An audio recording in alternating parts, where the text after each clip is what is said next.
Oke, Assalamualaikum warahmatullahi wabarakatuh.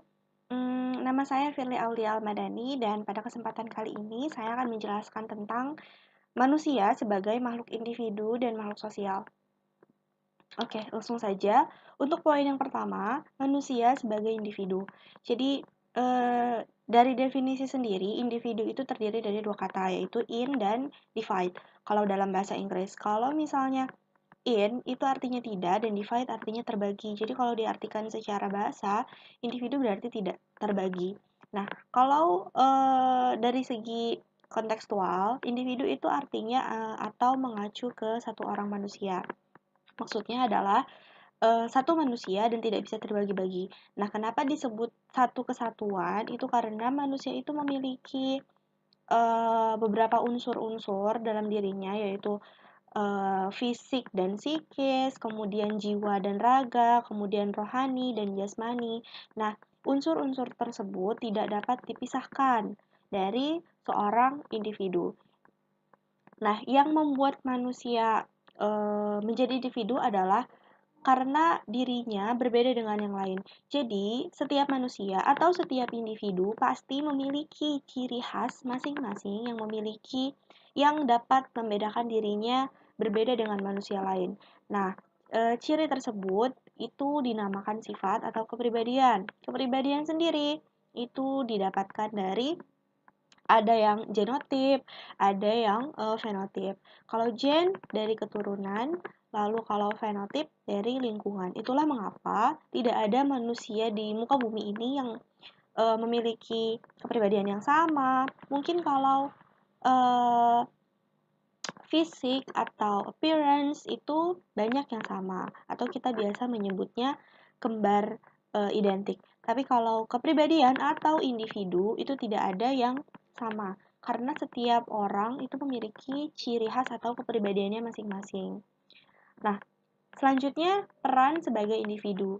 Jadi apa sih perannya manusia sebagai makhluk individu itu? Yang pertama adalah bertanggung jawab terhadap diri sendiri. Jadi, sebagai seorang manusia yang satu, dia harus bisa bertanggung jawab terhadap dirinya sendiri, seperti pakaiannya, makanannya, dan lain-lain.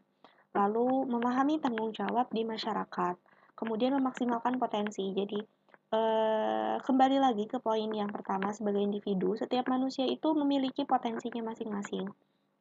Nah, tugas sebagai individu adalah memaksimalkan potensi tersebut semaksimal mungkin.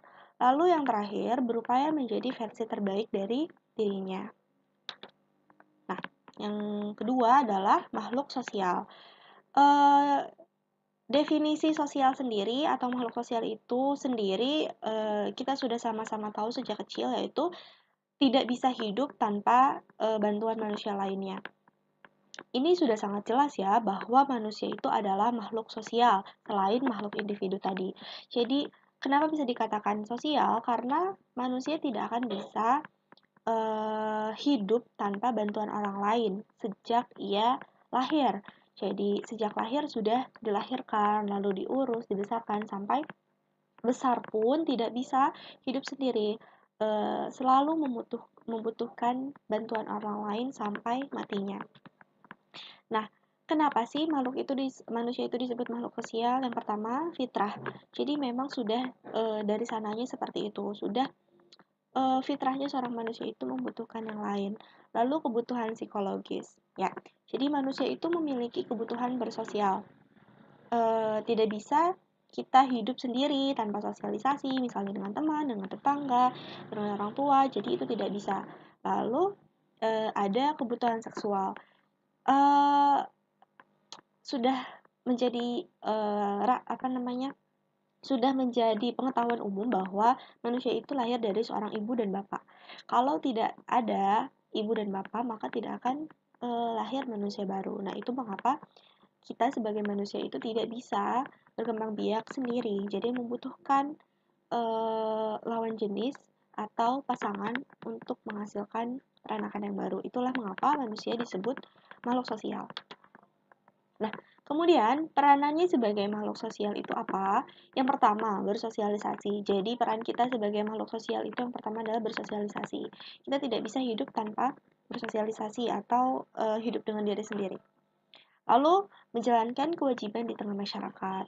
Nah, dalam menjalani hidup sebagai makhluk sosial, ada kewajiban-kewajiban dan ada hak-hak yang harus kita jalankan dan harus kita penuhi di tengah-tengah masyarakat.